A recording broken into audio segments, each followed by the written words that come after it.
Hai semuanya.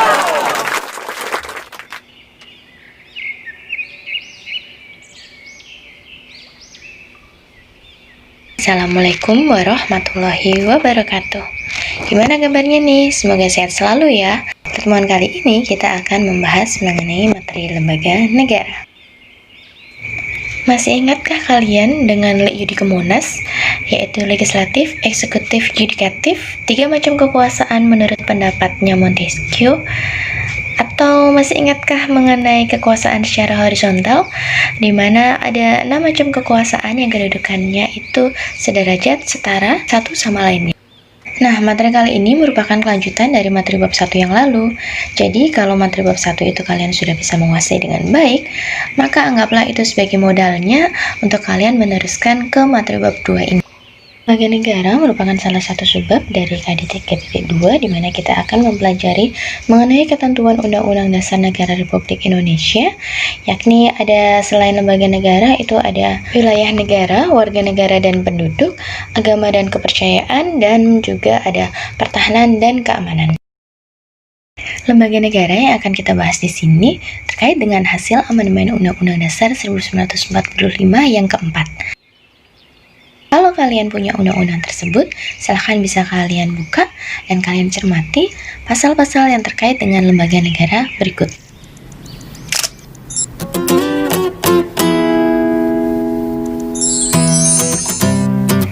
Oh ya, untuk memudahkan kalian memahami materi lembaga negara ini, sudah disediakan modul dengan berbagai versi. Ada versi PDF, ada juga versi EPUB, tinggal kalian sesuaikan dengan kebutuhan kalian.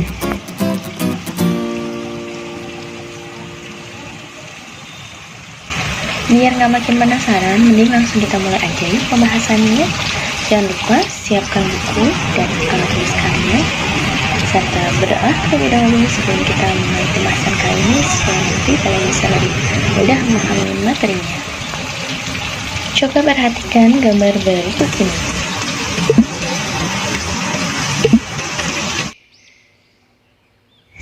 Apa yang terlintas dalam benak kalian setelah melihat gambar tadi? Ya, kedua gambar tersebut merupakan sebuah sistem. Gambar pertama sistem pencernaan dan gambar kedua mengenai sistem kendaraan. Apakah sekarang kalian sudah mampu memaknai apa itu sistem? Menurut KBBI, sistem diartikan sebagai perangkat unsur yang secara teratur saling berkaitan sehingga membentuk suatu totalitas. Sedangkan yang akan kita bahas di sini yakni sistem politik. Ini berkaitan dengan pengetahuan mengenai ketatanegaraan. Nah, sekarang coba cermati bagian berikut. Bagian tersebut merupakan bagian dari sistem politik Indonesia menurut David Easton. Sederhana bukan? Tinggal kalian ambil alurnya dari proses input, lalu ke proses output. Inputnya berupa tuntutan, dukungan dari masyarakat yang akan disampaikan ke infrastruktur politik, yang mana infrastruktur politik ini merupakan kelompok-kelompok dalam masyarakat itu sendiri yang tidak memiliki kewenangan dalam membuat suatu keputusan kebijakan kaitannya dengan ketatanegaraan, sehingga infrastruktur itu sendiri akan menyampaikan aspirasi dari masyarakat ke suprastruktur politik atau istilahnya lembaga negara kita. Karena memang dari Undang-Undang Dasar 1945 sudah ditegaskan bahwasannya suprastruktur politik memang lebih memiliki kewenangan dalam membuat suatu kebijakan atau keputusan. Dan apabila suatu keputusan tersebut ternyata banyak sekali yang kontra, maka keputusan tersebut bisa ditelaah kembali, dibahas kembali dengan mempertimbangkan berbagai aspek dan juga tidak mengesampingkan aspirasi dari masyarakat itu sendiri, dan kemudian bisa nanti untuk direvisi suatu keputusan tersebut atau justru dinyatakan batal demi hukum. Jadi itu proses dalam sistem politik di Indonesia. Harapannya setelah kalian mempelajari subbab lembaga negara ini, kalian dapat mensyukuri adanya pasal-pasal yang terdapat dalam Undang-Undang Dasar 1945 sebagai hasil amandemennya, kemudian kalian dapat mencermati nilai-nilai keadilan dan kerjasama dalam proses perumusan pasal-pasal tersebut, sehingga kalian mampu menganalisis fungsi dan kewenangan dari lembaga negara, kemudian menyusun fungsi dan kewenangan lembaga negara tersebut ke dalam sebuah lagu, dan mempresentasikannya atau mendokumentasikannya dalam bentuk video. Nah, sekarang yuk kita mulai pembahasan satu persatu dari tugas dan kewenangan masing-masing lembaga negara yang terdapat di Indonesia sesuai dengan Undang-Undang Dasar 1945 hasil amandemen keempat.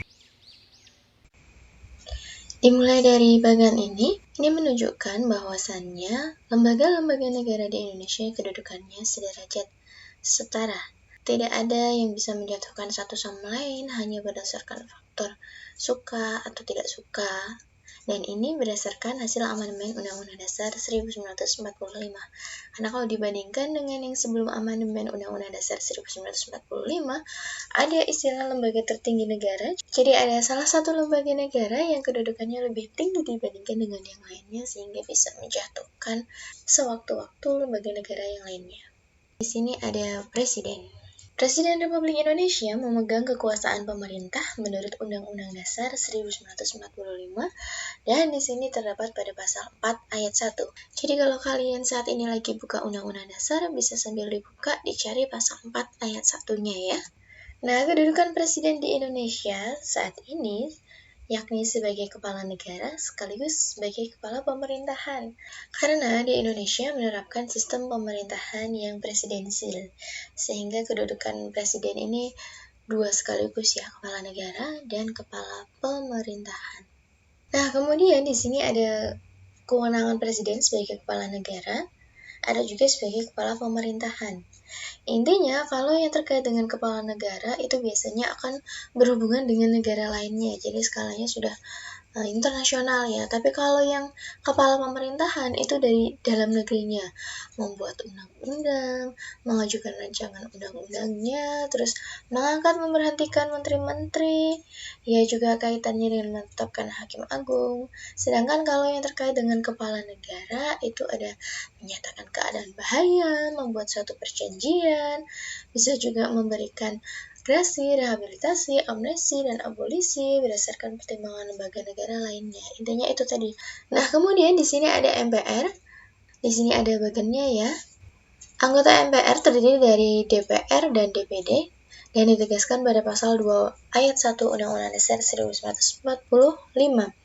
Di sini ada kewenangan dari MPR, ada macam sekali kewenangannya, mulai dari mengubah dan menetapkan undang-undang dasar. Nih kalau kalian masih ingat ya, materi bab 1 yang lalu itu sudah sempat kita bahas kaitannya dengan kekuasaan yang apa ya? Ya, benar banget. Ini terkait dengan kekuasaan konstitutif. Ya, jadi ingat aja kata konstitusi. Konstitusi itu hukum dasar. Ada yang secara tertulis, ada juga yang secara tidak tertulis. Hanya saja yang tertulis ini yang lebih kuat. Ya, sanksinya bersifat lebih tegas dibandingkan yang tidak tertulis. Sehingga kalau kalian ingat kata konstitusi, ingatlah undang-undang dasarnya, sehingga kekuasaan konstitutif ini kekuasaan untuk mengubah dan menetapkan undang-undang dasar dan merupakan kewenangan dari MPR. Salah satu kewenangannya saja. Masih ada kewenangan yang lainnya, mulai dari melantik presiden dan atau wakil presiden, memberhentikan presiden dan atau wakil presiden dalam masa jabatannya. Ini juga harus berdasarkan ini ya, keputusan dari MK dan ada aturannya ya, ini proses impeachment-nya. Jadi nggak bisa begitu saja MPR menghentikan presiden dan atau wakil presiden. Harus ada upaya penyelidikannya. Apakah presiden dan atau wakil presiden itu dinyatakan bersalah, memang sudah terbukti. Nah, MPR ini bukan merupakan lembaga tertinggi negara, melainkan lembaga tinggi negara. Hak anggota MPR ini mengajukan usul perubahan pasal-pasal dalam Undang-Undang Dasar tadi, lalu ada menentukan sikap dan pilihan dalam pengambilan putusan, memilih dan dipilih dalam pemilu, membela diri, hak imunitas, hak protokoler, dan ada juga hak keuangan dan administrasi. Selanjutnya ada DPR. Ini ada tingkatannya ya, ada dimulai dari DPR, lalu ada DPRD provinsi, sampai dengan DPRD kabupaten atau kota. Sebagaimana yang sudah ditegaskan pada materi MPR tadi ya, bahwasannya MPR terdiri dari anggota DPR dan DPD, sehingga sama-sama dipilih melalui pemilu. Kemudian DPR ini memegang kekuasaan dalam membuat undang-undang. Ini ditegaskan pada pasal 20 ayat 1 Undang-Undang Dasar 1945. Nah, kemudian setiap rancangan undang-undang atau RUU dibahas oleh DPR dan Presiden untuk mendapat persetujuan bersama. Ini ditegaskan pada pasal 20 ayat keduanya. Nah, apa saja fungsi DPR? Fungsi DPR ada 3 ya, yakni legislasi, anggaran, dan pengawasan. Legislasi ini terkait dengan perundang-undangannya, anggaran berhubungan dengan keuangannya, lalu pengawasan atau kontrol yakni mengawasi aktivitas badan eksekutif agar sesuai dengan kebijakan yang telah ditetapkan. Kemudian ini haknya dari DPR, ada hak interpelasi, hak angket, hak imunitas, hak berpendapat, hak bertanya, dan hak menyampaikan usulan. Interpelasi yakni hak untuk meminta keterangan mengenai kebijakan pemerintah, kemudian angketnya hak untuk melakukan penyelidikan terhadap kebijakan pemerintahnya, dan imunitasnya hak anggota lembaga perwakilan rakyat dan para menteri untuk membicarakan atau menyatakan secara tertulis segala hal di dalam lembaga tersebut tanpa boleh dituntut di muka pengadilan. Jadi kalau hak berpendapat, bertanya, menyampaikan usulan kan dari segi pengertiannya aja udah ketahuan ya. Berpendapat berarti menyampaikan pendapat, bertanya menanyakan mengenai suatu hal, menyampaikan usulan ya dia punya ide mau disampaikan usulannya. Nah, kemudian di sini ada DPD. Jumlah anggota DPD dari setiap provinsi tidak sama, tetapi ditetapkan sebanyak-banyaknya 4 orang saja. Kemudian jumlah seluruh anggota DPD juga tidak boleh lebih dari sepertiga jumlah anggota DPR. Dan anggota DPD ini berdomisili di daerah pemilihannya masing-masing, tetapi selama bersidang mereka bertempat tinggal di Ibu Kota Negara Republik Indonesia. Lalu yang terakhir, DPD berhak mengajukan rancangan undang-undang yang berkaitan dengan otonomi daerah dan juga yang berkaitan dengan kedaerahannya. Jadi bisa pemekaran wilayah, penggabungan wilayah, dan ini sudah ditegaskan dalam Undang-Undang Dasar 1945. Jadi sambil dibuka ya UUD-nya, bisa dibuka pada pasal 22D. Nah, kemudian ada MK atau Mahkamah Konstitusi. Ingat ya tadi kata kuncinya konstitusinya. Hakim konstitusi berjumlah 9 orang, ditetapkan oleh Presiden dan diajukan masing-masing 3 orang oleh Mahkamah Agung, 3 orang oleh DPR, dan 3 orang oleh Presiden. Ketua dan Wakil Ketua MK dipilih dari dan oleh Hakim Konstitusi. Sehingga Hakim Konstitusi harus memiliki integritas dan kepribadian yang tidak tercela, adil, negarawan, yang menguasai konstitusi, paham akan konstitusi dan ketatanegaraannya, serta tidak merangkap sebagai pejabat negara. Ya, ketentuan mengenai MK dan lembaga negara lainnya ini juga diatur lebih rinci dalam undang-undang. Sebagaimana yang ditegaskan sebelumnya tadi ya, ini terkait dengan kewenangan MK, banyak sekali kewenangannya, lebih ke arah kekuasaan kehakimannya. Jadi memang ya namanya hakim itu harus punya wawasannya. Kewenangan yang pertama, MK memiliki kewenangan untuk mengadili pada tingkat pertama dan terakhir berkaitan dengan undang-undang terhadap Undang-Undang Dasar Negara Republik Indonesia tahun 1945. Jadi harus ditinjau lebih rinci apakah undang-undang yang sudah ditetapkan sebelumnya itu pembahasannya sesuai dengan Undang-Undang Dasar 1945, karena kalau bertentangan dengan Undang-Undang Dasar Negara Republik Indonesia tahun 1945 bisa dinyatakan nanti bertentangan pula dengan Pancasila. Sebagaimana yang sudah dijelaskan sebelumnya tadi ya, nanti bisa dinyatakan batal demi hukum atau harus dilakukan suatu perubahan. Lalu kewenangan yang kedua di sini, MK berwenang dalam memutus sengketa ya, sengketa yang berkaitan dengan kewenangan lembaga negara, yang mana kewenangannya ini diberikan oleh Undang-Undang Dasar Negara Republik Indonesia tahun 1945. Jadi kalau memang ada kewenangan yang bentrok, nanti diselesaikannya lewat MK. Kemudian yang ketiga, MK berwenang dalam memutus pembubaran partai politik. Partai politik yang dibubarkan di sini bisa jadi karena dasar pemikirannya tidak sesuai dengan Indonesia, tidak sesuai dengan Pancasila, Undang-Undang Dasar 1945, atau bahkan karena mereka tidak mencapai suara yang mana ini menjadi persyaratan berdirinya suatu partai politik, lalu kemudian partai politik itu berpeluang mengikuti pemilu. Kalau memang jumlah minimumnya tidak tercapai, ya mau nggak mau partai politik itu harus dibubarkan. Yang keempatnya, MK berwenang dalam memutus hasil perselisihan tentang pemilu. Pasal 24C ayat 1 Undang-Undang Dasar Negara Republik Indonesia tahun 1945. Lalu yang kelima atau yang terakhir, di sini MK berwenang dalam memberikan putusan atas pendapat DPR mengenai pelanggaran presiden dan atau wakil presiden menurut Undang-Undang Dasar. Ini ditegaskan di pasal 24C ayat 2. Sebagaimana yang sudah saya jelaskan sebelumnya tadi ya, ini terkait dengan proses impeachment. Jadi yang berwenang memberikan putusan atas pendapat dari DPR, usulannya dari DPR tadi, bila mana DPR melihat gelagat bahwasannya presiden dan atau wakil presiden kok sepertinya terbukti bersalah, terbukti melakukan suatu tindak kejahatan. Nah, ini nanti diselidiki lebih lanjut oleh DPR, kemudian juga MK ini nantinya akan memberikan putusan. Jadi hasil penyelidikannya itu memang sudah valid ya, bukan karena DPR mengusulkan lalu MPR-nya tadi langsung ketok palu menyatakan presiden dan atau wakil presidennya bersalah. Jadi ada tahapannya. Yang berikutnya di sini ada MA atau Mahkamah Agung.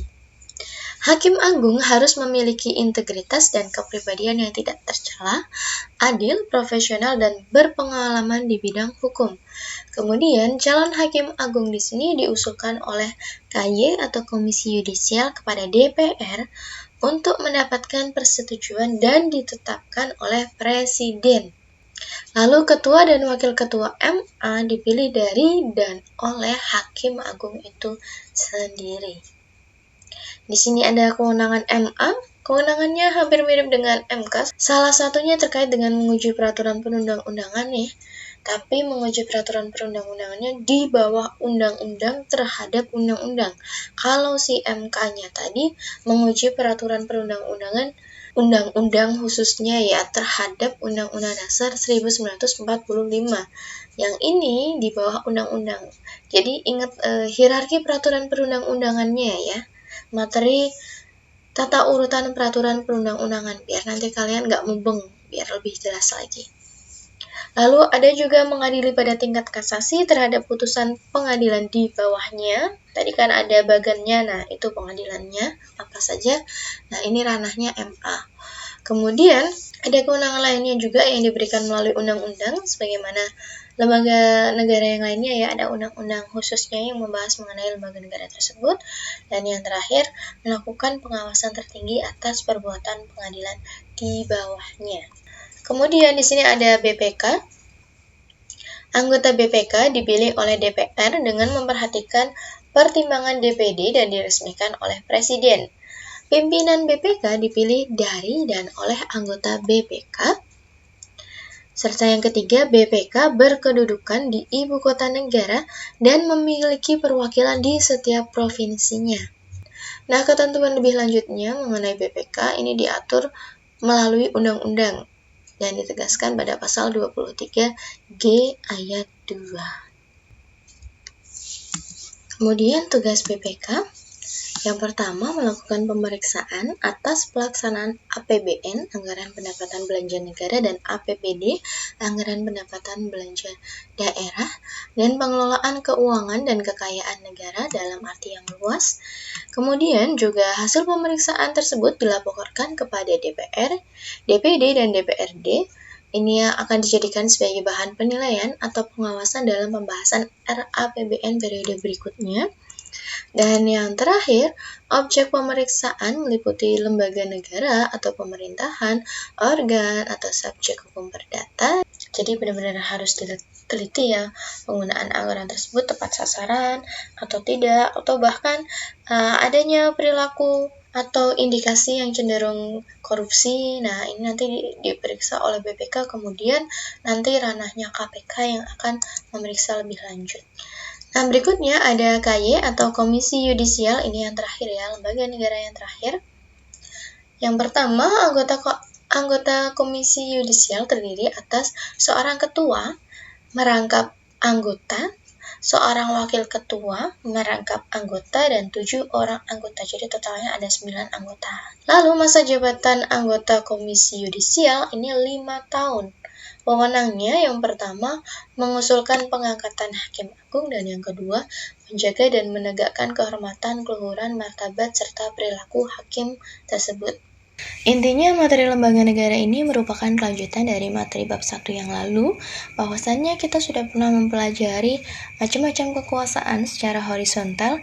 Jadi kalian harusnya masih ingat kekuasaan legislatif, eksekutif, yudikatif, dan kali ini cuma ditambahkan kaitannya dengan DPD, dan juga ada KY, Komisi Yudisial. Supaya kalian gak bingung, ini ada DPR, ada DPD, bedanya cuma antara R dan D. Tapi intinya karena DPR, Dewan Perwakilan Rakyat ya, mereka ini mewakili rakyat Indonesia, kalau DPD, Dewan Perwakilan Daerah. Jadi aspirasinya ini lebih ke arah kedaerahan untuk DPD, sedangkan kalau untuk DPR, mereka punya kebebasan dalam membuat undang-undang. Jadi undang-undangnya ada batasannya antara DPD dengan DPR. Kalau DPD tadi fokusnya ya ke daerahan. Ada otonomi daerah, penggabungan daerah, pemekaran daerah. Ini kaitannya dengan DPD. Sambil dicek di Undang-Undang Dasar 1945-nya ya. Kemudian untuk Komisi Yudisialnya, ini cluenya hakim dari para hakim, jadi tugasnya lebih berat karena harus menjaga kode etiknya, keluhuran, martabat dari hakim itu sendiri. Ya semacam wasit lah ya kalau kalian nonton pertandingan bola, nah itu tugasnya mengawasi. Jadi harus berkaca pada diri kita masing-masing lah ya kalau mau jadi bagian dari Komisi Yudisial. Kalau banyak kekurangannya, gimana kita mau menegur yang lainnya? Jadi kita harus perbaiki diri kita sendiri terlebih dahulu, baru kita bisa menegur yang lainnya.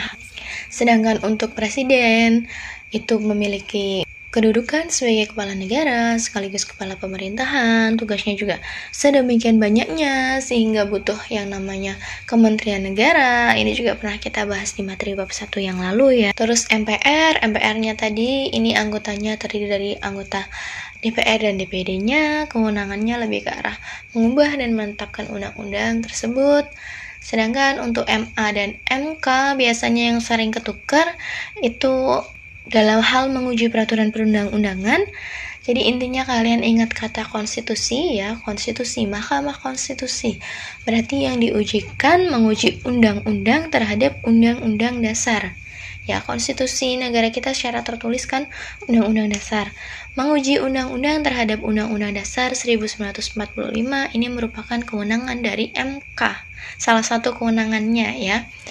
Nah, sedangkan untuk MA, Mahkamah Agung, ini mengujinya segala peraturan perundang-undangan di bawah undang-undang terhadap undang-undang.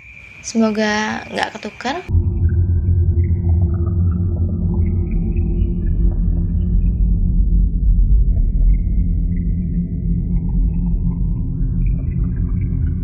Nah, itu tadi penjelasan dari saya, kurang lebihnya saya mohon maaf. Apabila ada pertanyaan, ada hal yang kurang jelas, bisa kalian tanyakan langsung ke saya atau lewat Google Classroom-nya atau bisa juga lewat WhatsApp grupnya. Sampai jumpa pada pembahasan berikutnya dan wassalamualaikum warahmatullahi wabarakatuh.